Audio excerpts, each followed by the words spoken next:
2 months after the devastating wildfires, the physical cleanup continues on Maui. But as survivors sift through the rubble, we take a closer look at how people are mentally coping with the disaster.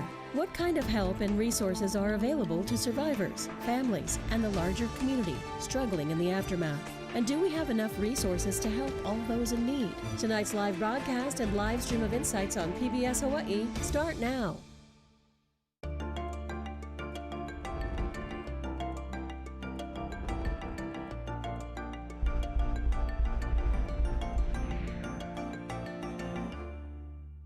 Aloha and welcome to Insights on PBS Hawaii. I'm Yanji Denise. It's been 2 months since the devastating fires on Maui, but for many the trauma is still fresh and will likely have an impact long after the fire debris is cleared away. Tonight we are focusing on mental health and how people are coping in the wake of the disaster. We're also looking at what kind of help is available and what more needs to be done for both the short and long term. We look forward to your participation in our show tonight. You can email or call in your questions. And you'll find a live stream of this program at pbshawaii.org and on the PBS Hawaii Facebook and YouTube pages. Now to our guests. Dr. Chad Koyanagi is a community psychiatrist and the medical director for Crisis Continuum and Medicaid Services with the Department of Health Adult Mental Health Division. He's part of the team assisting those affected by the Maui disaster. Sandra Legge-Brandon is the Vice President of Behavioral Health for the Queens Medical Center. She earned her master's degree in nursing from Manoa and earned a postmaster's certificate in psychiatric mental health from Johns Hopkins University. Michelle Navarro-Ishiki is a licensed clinical social worker. Born and raised in Paia, Maui, she specializes in substance abuse, trauma, and mental health issues. She has worked in various settings in substance abuse treatment centers as both a therapist and an administrator. And Kevin Nagasaki is an envoy with the Salvation Army and has served the Lahaina community for 25 years. He and his team have been dedicated to helping the houseless community members there through the Salvation Army's Lahaina Lighthouse Corps. Sadly, the facility and Kevin's own living quarters were lost in the fire. Thank you all for being here tonight, particularly those of you who made the journey and flew here from Maui. We appreciate it. Kevin, I want to start with you because you have the unique perspective of both giving services and helping those right now, but at the same time also having experienced all this personal loss. Tell us how you're coping right now. Day by day, and it's kind of tough. I mean, you know, to see a lot of people that we know, you know, in that same scenario as I am, you know, moving from hotel to hotel, or, you know, trying to get to certain services, you know, mental health or insurance, or trying to get their IDs back, or even just trying to get their identity back for themselves, you know. And, you know, meals is a part of that one thing that we do, you know, in helping out and getting their immediate needs is a big thing, you know, even though it's not very much, but, you know, at least it's a start so you can get a foot up, you know, in whatever you're doing. And a lot of it is, I think, on your perception on how, you know, that's why we don't call them victims, we call them survivors, you know. I think that's the best way to describe them, you know, people that, you know, because everybody's in a survival mode, basically, you know. And I think as it progresses, it's going to take time, you know, for me, you know, looking at what had happened and leaving there, you know, trying to fight the fire with a hose was kind of crazy. Yeah. But, you know, as it changed, you know, the people, and as you seen it coming across, you know, you just knew that, you know, maybe it's time that, you know, we got to do something else. Yeah. And, you know, I mean, for us I was more thinking of, okay, what are we going to do tomorrow, you know? You know, so we got up and 900 meals the next morning, you know, to help the people. Michelle, tell us, you know, you've been working on Maui for some time now. I know you're flying back right in the morning to see more clients. What are you hearing from folks on the ground there as to what they're dealing with and how they are coping? You know, some days I'm with folks who are making it just through the day or just through lunch. It's sometimes moment to moment for a lot of folks. The one recurring theme is housing. You know, where are we going to go? We hear that we have to leave the hotel on this day, or is it that day? You know, that's the one thing that I hear, or that families are really being affected, the entire family, in various ways, and you know, just trying to keep them together as we navigate through this is something that's so important. And our keiki, who were in it and we now see the symptoms of what they've been through, you know. And how does that present itself? How do you see, I'm interested when you talk about the whole family, you know, when you think about perhaps in another circumstance, maybe one member of that family has experienced a traumatic event, but for the whole family to experience that together, how is that different, and how does that play into the work that you do? They don't want to be apart. You know, but they have to go to work, the kids have to go to school, but the kids are afraid to be away from mom and or dad. Wife is afraid to be away from kids and husband. You know, they all want to stay together. And that's pretty much what I'm starting to see now with the families. I'm starting to see whole families now. And yeah, that's what I see. Sandra, can you build on that? I know that you work with survivors as well. What are you seeing? I think it's really hard for people to focus on their mental health when they have their basic needs that are unmet. And so when you're in the survival mode, you will stay in that mode until you have secure housing, secure food, you know, you're not food insecure anymore. And until those needs are met, you really can't focus on taking care of yourself or even taking care of your family members. So I think that's really important. And then the other thing is, people and families heal differently or process through grief and trauma differently. And so it almost doesn't allow them when they're all so affected. If you're recovering maybe better than someone else, there's almost this guilt, I think, that is associated with It's like a disconnect too. Yeah. So when you're trying to treat the whole family, if you will, how do you do that, given that everyone is doing their own recovery at a different pace? Yeah, I think it's important to treat the whole family. You treat the whole family together. and you treat them where they're at, as individuals and as a family. Chad, I wonder if you can build on what resources are available right now. We know that there is a shortage of mental health professionals. There's a shortage of medical professionals basically all the way across the board, no matter what sort of specialty you look at. When it comes to mental health specifically, what resources are available for the survivors right now? Well, first of all, I just wanted to say, on behalf of the Department of Health, our hearts go out to the victims and everyone affected by the tragedy on Maui. So our job at the Department of Health is to coordinate much of the mental health response, which is going to take years.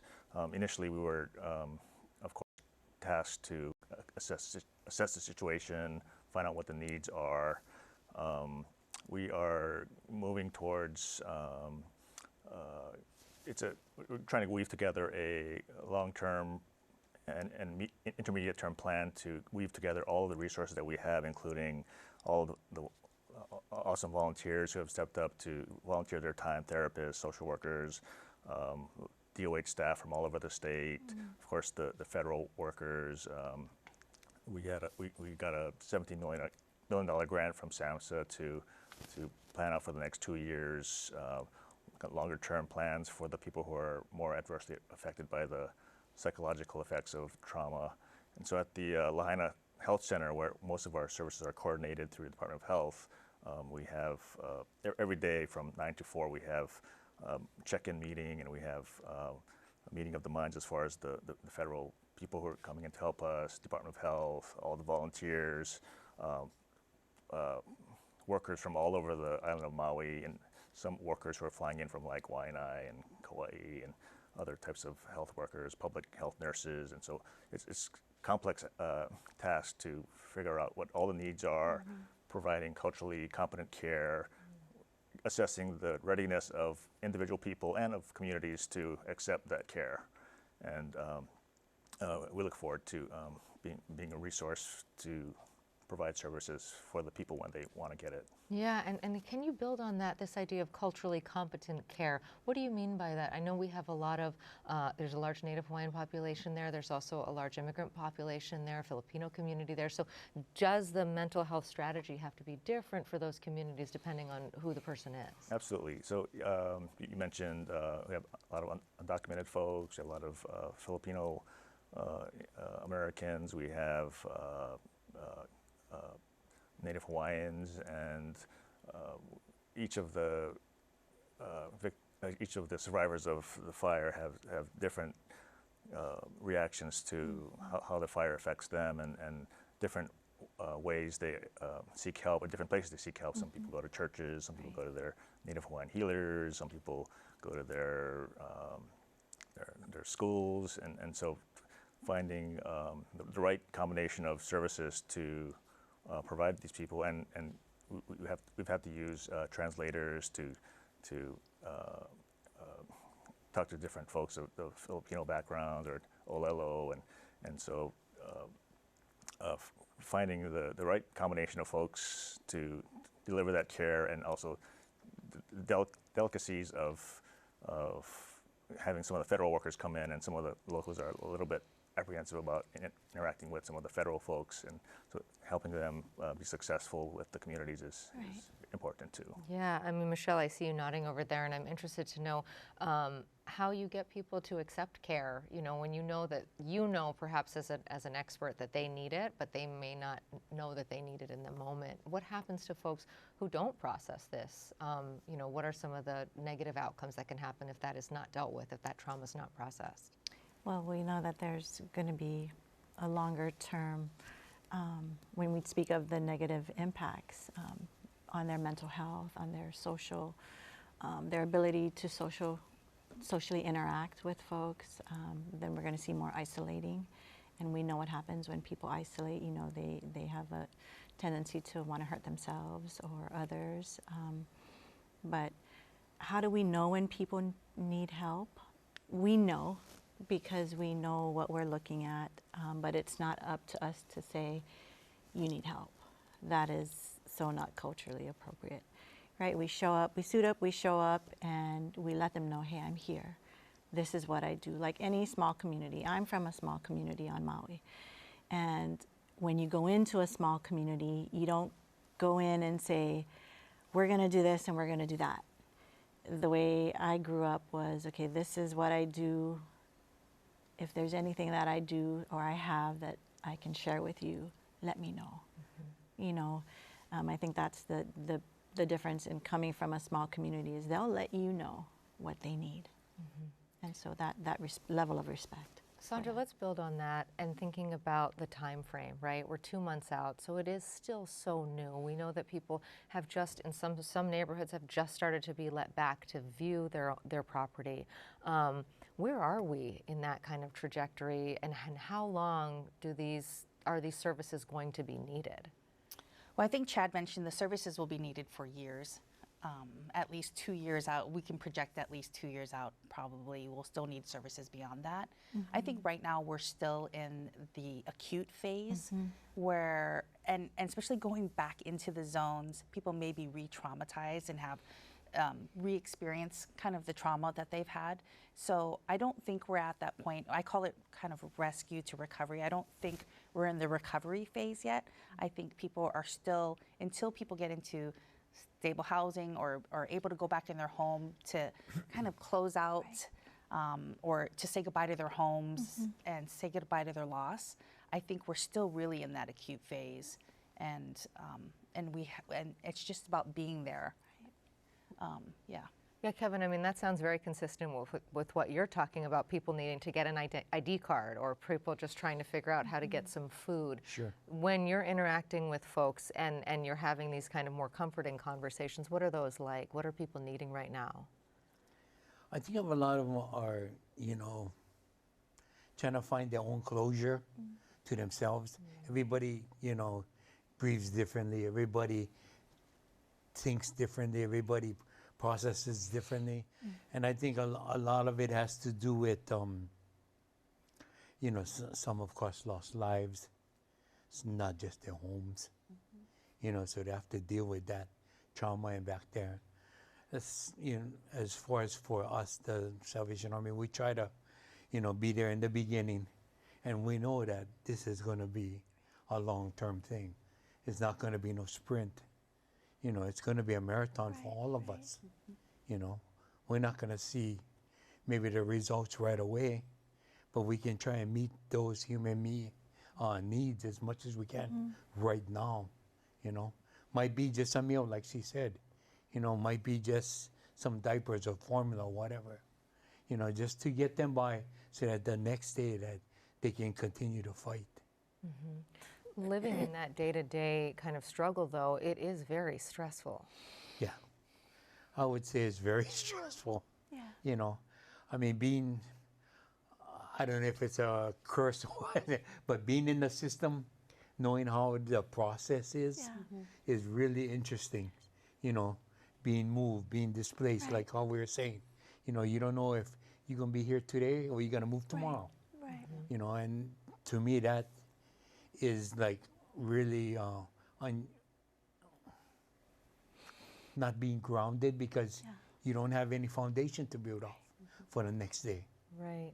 And if you're in that kind of a circumstance, you know, Chad, then having talk therapy, that's probably not on the top of your list, because you're just trying to figure out where you're going to sleep that night or next week.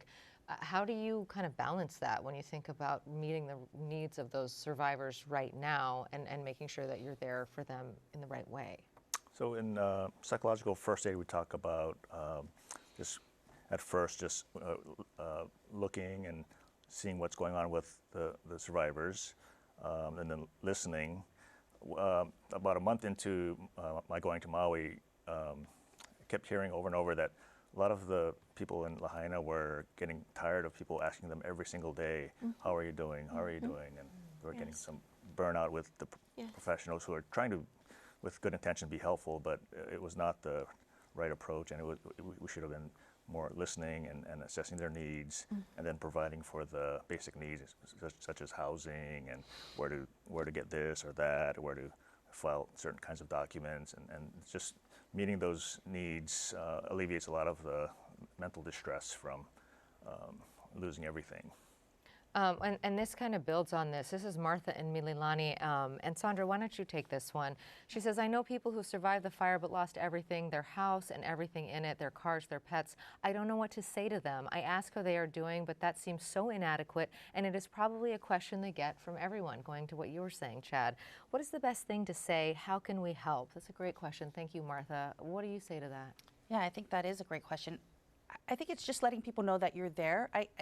I think sometimes you make the experience part of the normal or the normative conversation without making it seem so strange to ask how someone is doing. But I think letting people know that you're there to listen and you're there to help is important, to open that door and to say you can come at any time and speak with me, right? I'm available at any time. You can call me at 2 in the morning or at 9 at night, and when you're ready to talk, I'm here to listen.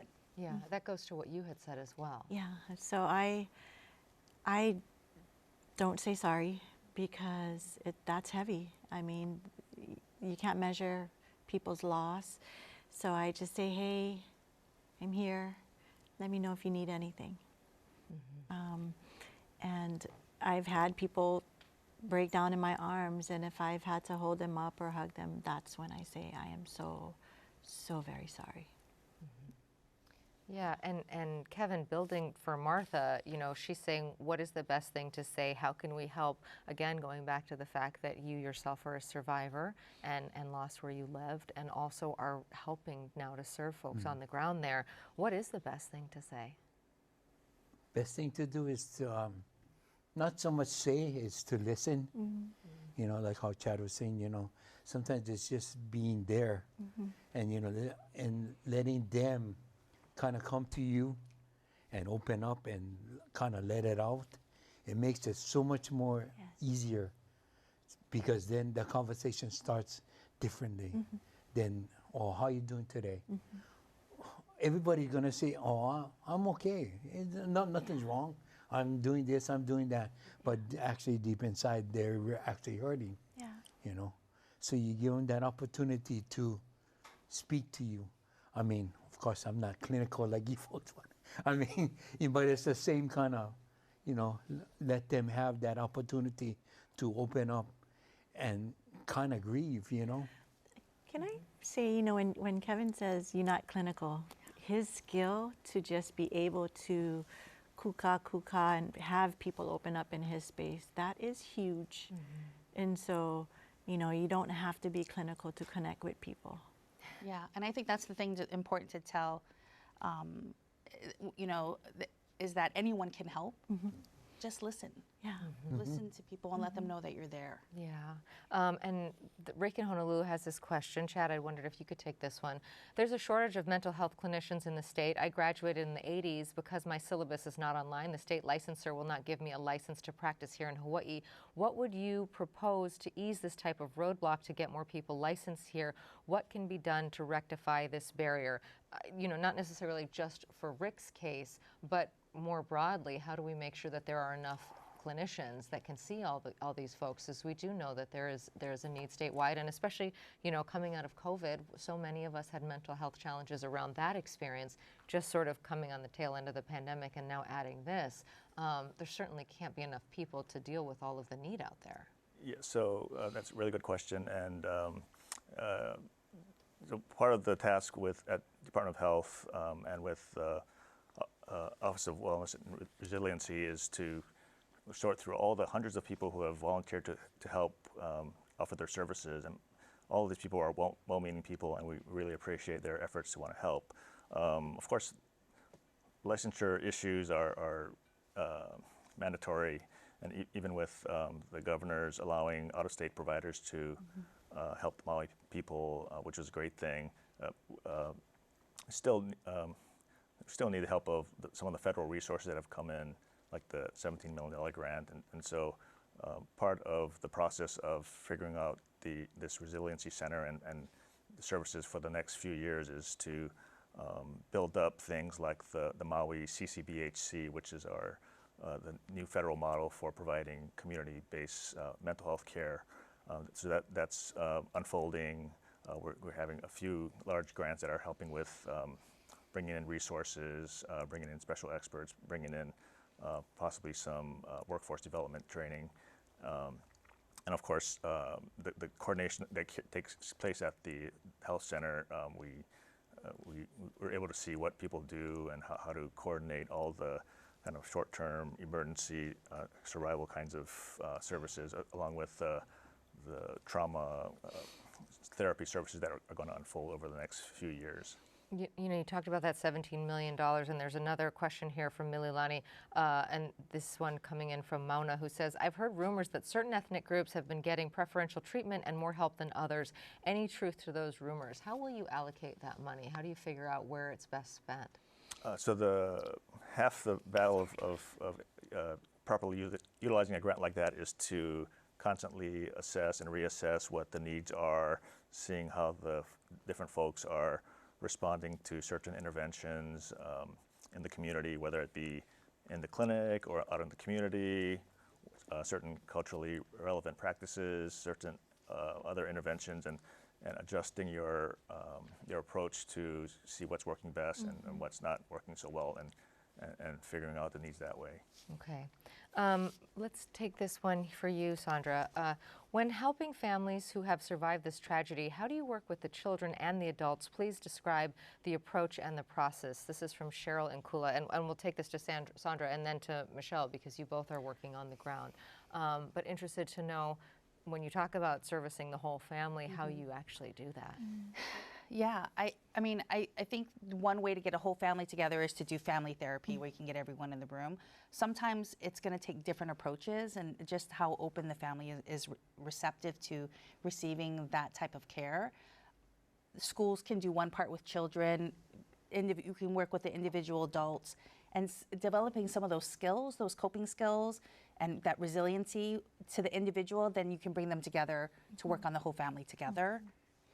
Yeah, Michelle, what do you think is the best strategy for addressing the whole family? And I know that in some cases, especially right now with all the sort of instability, it might not be practical to get everyone in one room. You know, a parent might be working, a kid might be at school, or families might be split up because of a housing situation. So how do you actually do that? So it's important to know what organizations are in the community. So certain families that I do work with, and for a particular age range, I will refer them out for individual. And then we do the family sessions together, just to have that view for them. But I do collaborate with 3 to 4 other organizations who we just kind of circle around and do referrals within each organization to meet the needs, whether it's age, gender, to be able to have wraparound services for our families. Eric in Kailua has a question for you, Kevin, and it's kind of similar to one that we covered earlier, but I want to come back to it because I think as a state, we all want to be here for our community and for our neighbors, and Maui, of course, is part of our community. But Eric in Kailua says, when we ask Maui survivors how they are doing, can that question be over-asked? I want to lend an ear. Do we run the risk of being annoying? How do we best ask how to listen? I mean, I think Eric is right? We want to be here for each other, but we don't want to be annoying. Yeah, I mean, in the beginning, even from my fellow officers too, you know, it was always, how are you doing today? Or what can I do for you, you know, in that sense. And I mean, I guess it's how you deal with it, you know, on a personal level, you know, I try to be as positive as I can, you know, to answer them, you know. And because I got 10 other people wanting to, you know, tell me something that's going on in their lives, you know, I cannot be, not bogged down, but, you know, try to be more open and be more resilient to what the others are saying. And at the same time, you know, I kind of lucky that I can close the door and I say, okay, you know, this is my safe space, this is my good space, you know. You got to have some kind of division.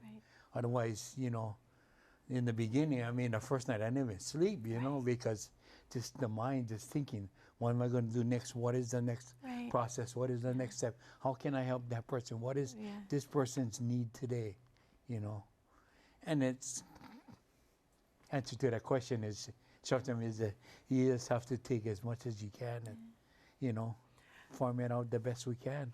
I want to say something to that too. I think something that's really unique and very special for us here in Hawaii is we can say, you know, we have that connection where, who's your mom?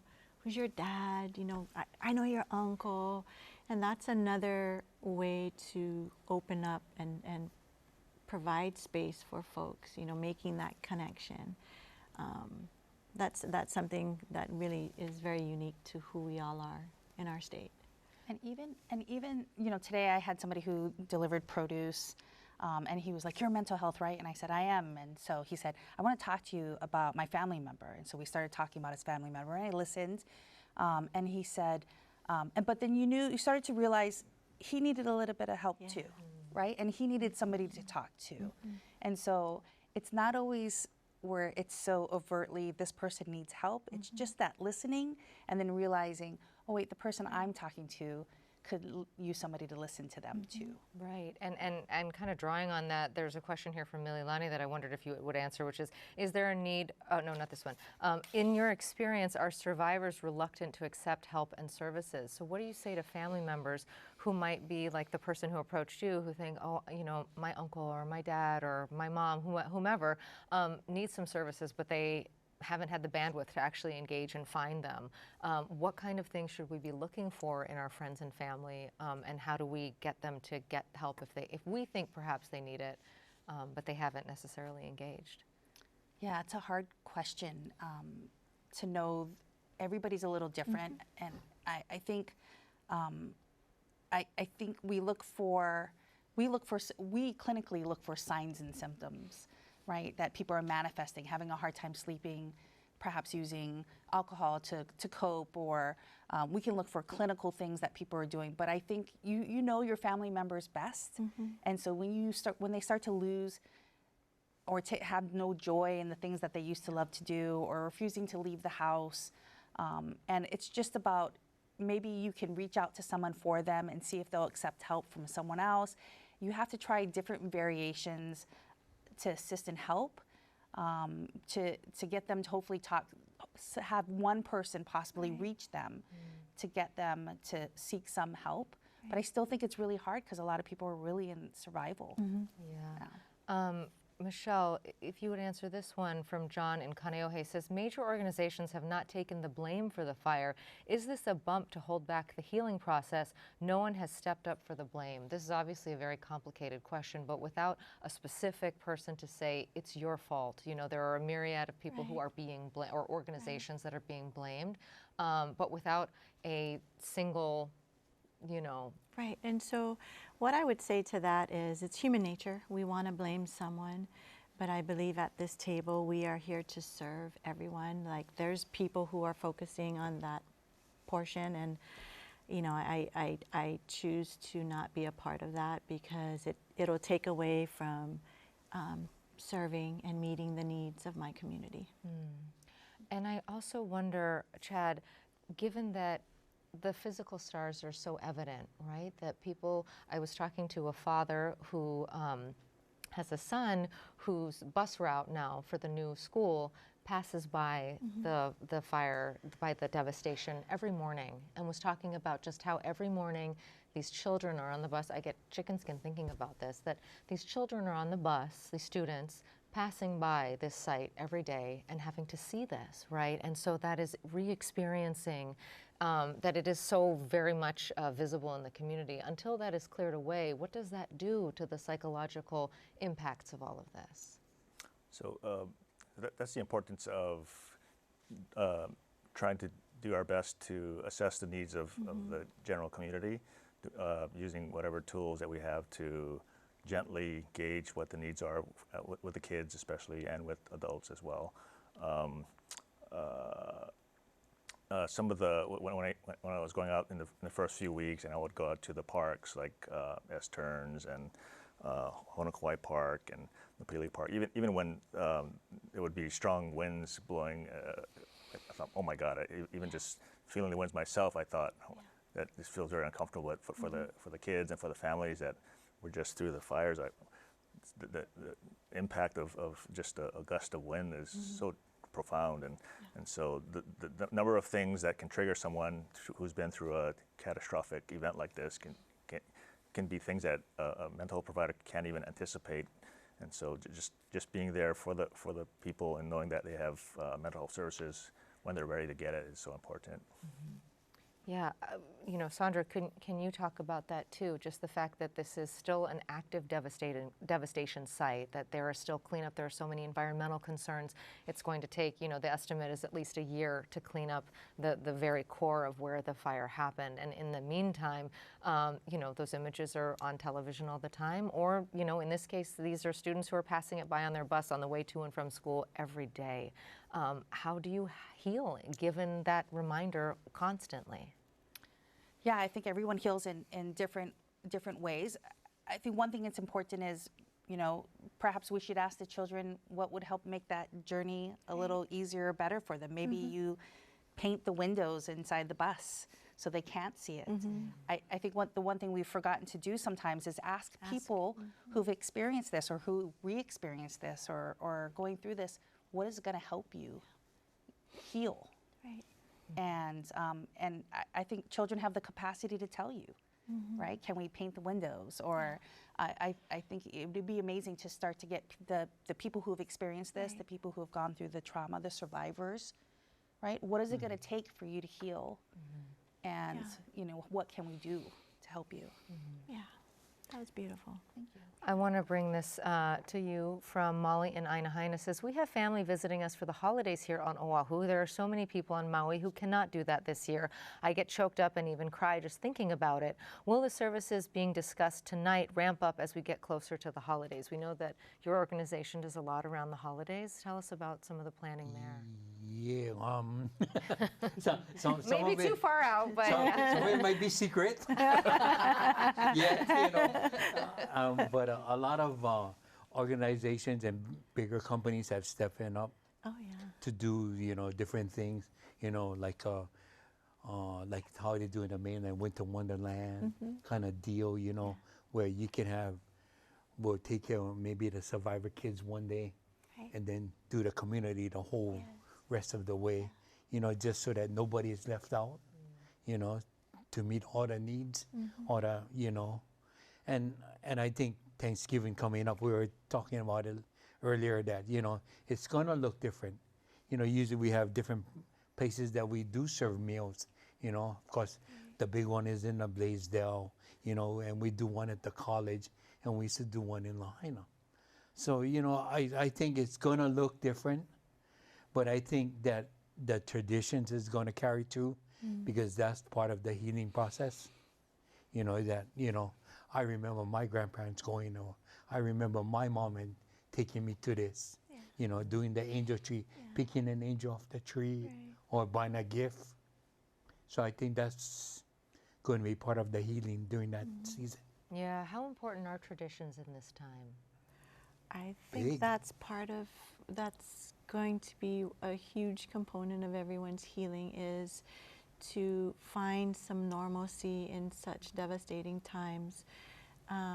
It's profound to have those traditions in place. And, every weekend there has been something, some organization, the community has been putting on events for keiki, for our first responders, who I want to just give so much thanks to for everything that they've done for our community.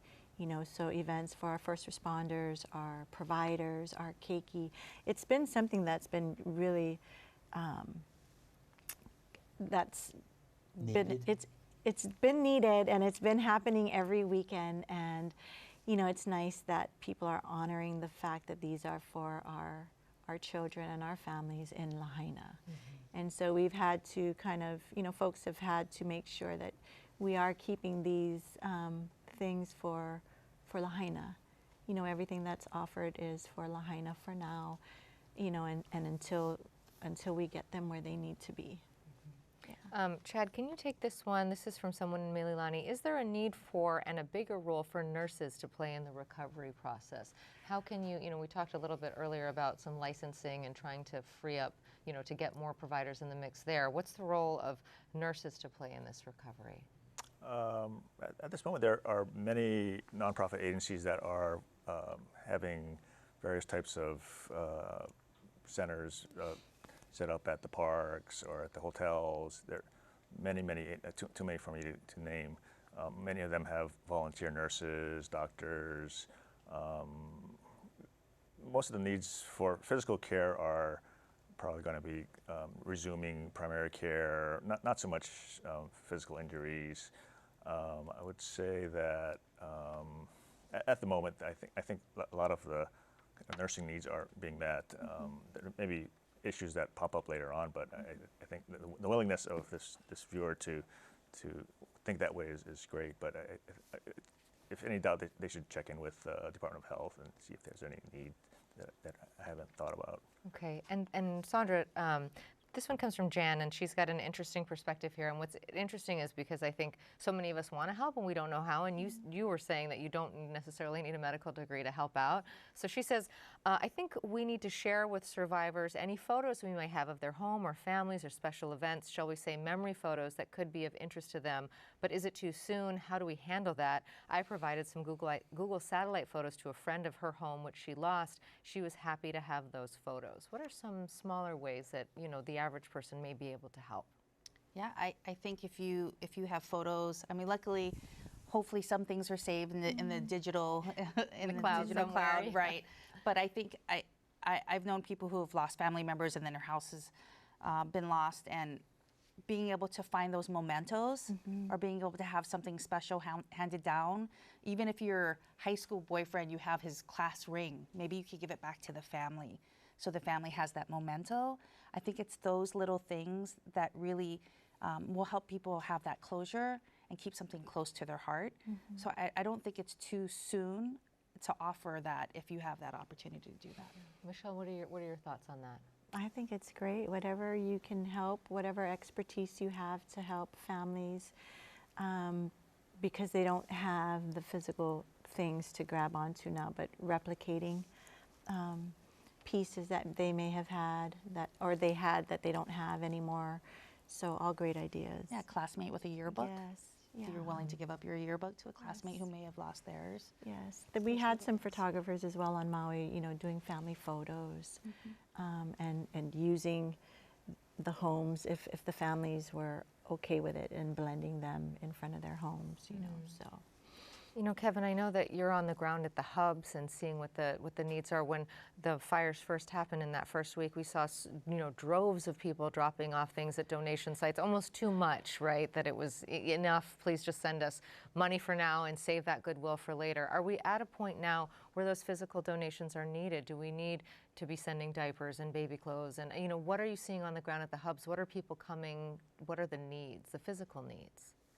I think as far as item-wise, there always going to be a need for it, because people, constantly, some people cannot get out. Some people are at the hotels. They don't have transportation. I mean, there's always a way around it. Don't get me wrong, but I think a lot of it has to, the donations did come in floodingly and generously, but there was a lot at one point in time. And, I mean, it's stored, and eventually, if you take it out gradually and spread it out, I think it'll last. But I mean, that's a tough question. I mean, because there was so much. Right, and we all have the impulse to help. I think we all went into our closets. I've got two kids, and took all the clothes and sent them, but then maybe that's not useful at that moment. What's useful now? Well, like right now, we reopened our thrift store, so we're trying to give each individual like a voucher to come and pick something off the rack, not just dig into a pile, that you can have a chance. You feel kind of normalcy, shopping in a store, taking something off the rack, that, I like that color purple, or I like that color yellow, And I think again, I always come back to that part of the healing. I think that's a good part of it. And those donations, yes. I mean, we're always going to need it, Yeah. I think even in the long run, I mean, a lot of the hubs are running out of stuff. I'm like we're talking about, you can only use so many feminine things. And, there's, you need water too to go with that. And you need food, and you need other household items, Right. The need is great. Eleanor in Wahiawa has this question. Chad, can you take this one? When we ask survivors what we can do for them, we have to be prepared to follow through on whatever the answer is. The question cannot be hollow. Is there advice on what to ask and what not to ask, or maybe how to approach a survivor? This is from Eleanor in Wahiawa, and that's a good point. We can't ask, how can I help you, and then not actually deliver. That's one of the most important messages, one of the most important lessons that I've learned, or we've learned. So in part of the challenge of putting together a comprehensive longitudinal plan for the community is to find out how we can be available at the right times, offering the right types of services for these people. So if you ask them the question of what they need, and they tell you they need some small little thing that you can provide, that's great. But if sometimes they're going to ask for things that seem insurmountable, and you're going to have to at least try to find what they need, or try to make a good attempt to resolve whatever issue that they're dealing with.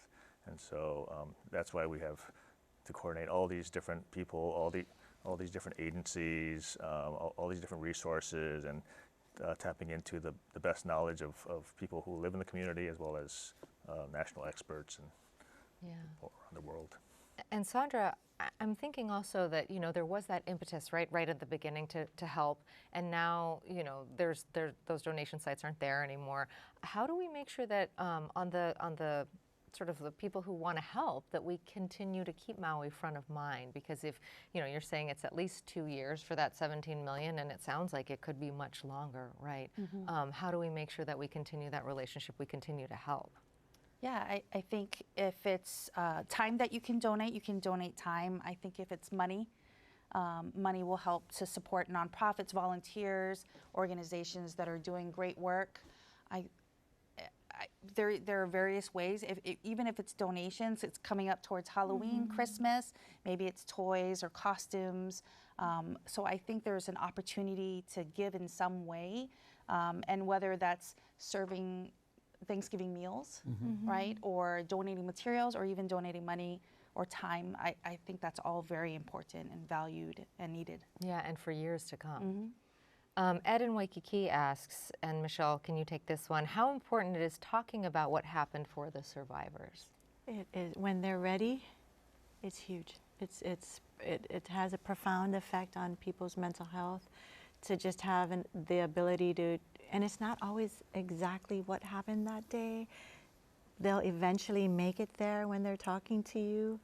But like Kevin said, like we all agree, you know, it's just sitting and listening, not asking any questions, holding space for these folks.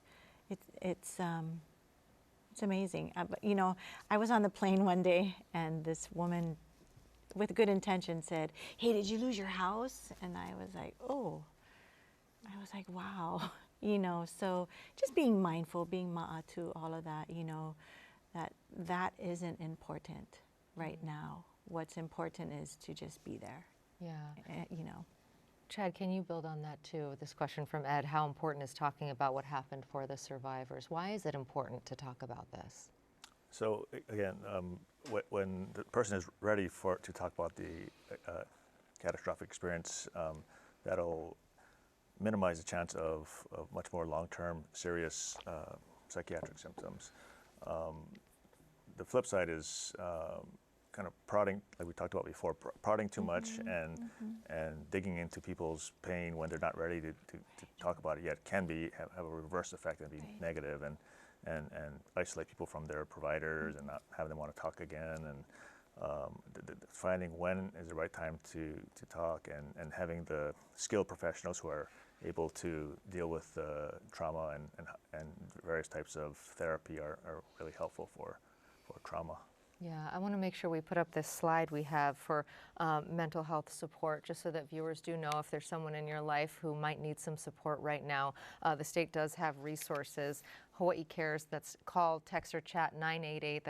And then there's a crisis text line there as well, along with a website that we're showing you right there from the state, which has resources for families. I think that it's really important to know that those resources are out there.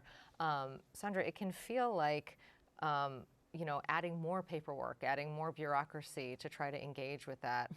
What do you say to folks who may be reluctant to reach out? They know they might need help, but they just don't want to deal with having to call another number or file another piece of paper. Yeah, I think the first thing you can do is just start talking about your feelings, even to a friend. I mean, there's a lot of, you know, value just even talking to family members, talking to your friends. And luckily, Maui's small enough to know that there is somebody you know who can find you the help. And there are great community providers who are there, who are available to take new patients. So even if you don't want to call another number or fill out another paperwork, there's somebody who knows somebody who can help you. And there's people willing and able to help you when you're ready. Yeah, Kevin, can you build on that too? Yeah, it is. I mean, like for us on the recovery side, there's like the recovery is the quickness in the beginning, you know, trying to meet all those needs and open up and, you know, give people shelter or give them a chance. But, you know, there's also going to be a long-term recovery plan also that we don't know what it's going to look like 2, 3, 4, 5 years from now. You know, I think it's going to be a while. But if we can give them the chance at least to, like I say, pick something off the rack, or at least have that chance, you know, give them a little hope, you know, that they have that chance to I don't know, connect with us is the best thing I can say. You know, it might not be, like she said, it might not be the story about what happened on that Tuesday. It might be something that happened during that week that, you know, I was struggling, you know, or I was having a hard time dealing with. And, you know, that we're here to hear them out. Chad, there's a question here. As schools in the area reopen, particularly Lahaina Luna High School, which has a bird's eye view of the devastation, will teachers and counselors provide time for students to vent, to share their grief, their fears, and their trauma, should that happen? This is from Keone on the North Shore. How is the DOE integrating with your agency and making sure that students can get resources where they are? Does anyone know the answer to that? I will say that Lahaina is so special. Lahaina Luna is special. And I know that they are going to have a plan in place. I trust that they will because of how special. Yeah, and I think that, you know, Keone raises a good point that, you know, and it's not, will that necessarily happen? I know that we don't necessarily know that right now, but should that happen, I mean, what kind of resources do you think could be beneficial for students in the classroom or in school, in the school setting?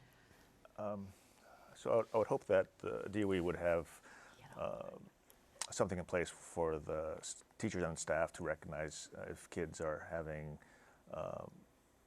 behaviors that are out of the ordinary for them that may benefit from a referral to a school counselor or a mental health provider, child psychiatrist, child psychologist. I think, I mean, the response that from DOH and other agencies is that we want to have our eyes and ears open everywhere in the community, schools, churches, hotels, parks, so that people who are observing survivors are mindful of trauma, how it can affect someone's psyche, and be aware of all the resources. If a person doesn't know the resources, if they just look at the Department of Health website, they can be pointed in the right direction or call the CARES line.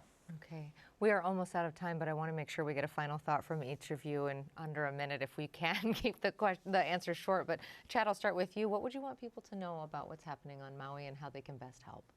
So the comment I wanted to make was seeing someone like Kevin, and when I was going out for the first month, and seeing people at the park who are victims of or survivors of this tragedy, who are helping each other and helping their fellow man. They're completely from different walks of life, teaming together, helping each other. It's just makes me want to cry to see people just dealing with tragedy through altruism and helping their fellow man.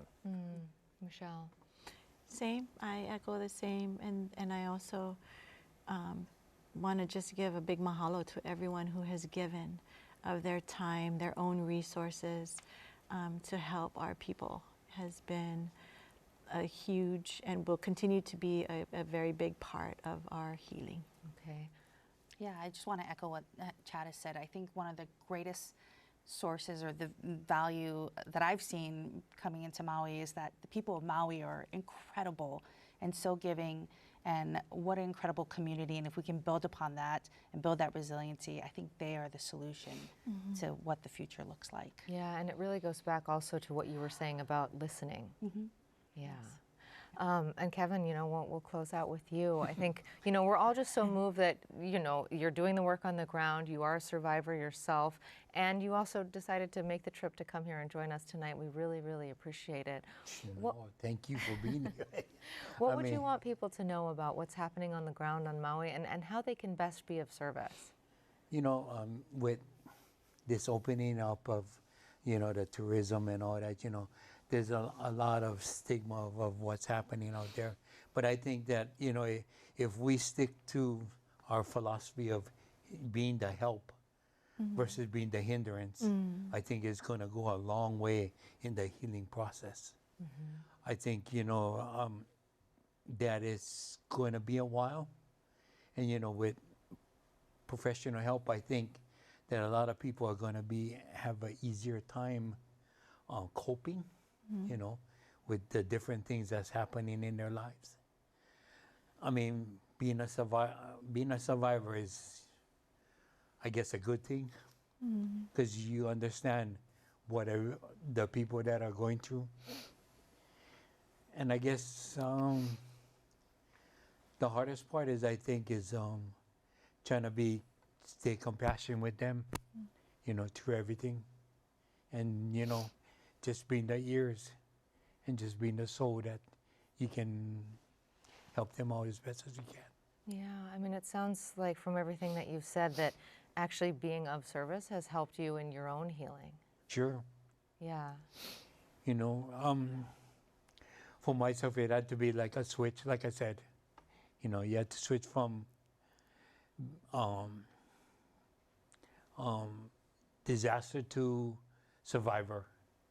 And I think a lot of people doing that in the hotels and everything, you know, coming to getting help from the centers, from the health center, from all the DR centers. Kind of in closing, I mean, this was a real short story. There was this lady. She was mad. She was just mad. I mean, she called me every name from A to Z that I can think of it. Some I don't even know. And you know, she was just mad. And so, you know, I tried to talk to her and give her some food, give her some water, and everything. And you know, she's just finally kind of calmed down. Then she asked me for a change of a shirt. You know? And we're going to have to leave it there. I'm so sorry. We are out of time, and I would love to hear the rest of that beautiful story. We do thank you for joining us tonight, and we thank our guests, Dr. Chad Koyanagi, Michelle Navarro-Ishiki, Sandra Leggy-Brandon, and Kevin Nagasaki. We're going to get that story when we come back next week. Can Hawaii have a viable beef industry? Cattle ranching has been a part of the islands for centuries, but in recent decades, our dependence on mainland imports has grown. Is there a way to increase our local efforts to feed the community while keeping products affordable? Please do join us then. I'm Yanji Denise for Insights on PBS Hawaii. Until next time, aloha.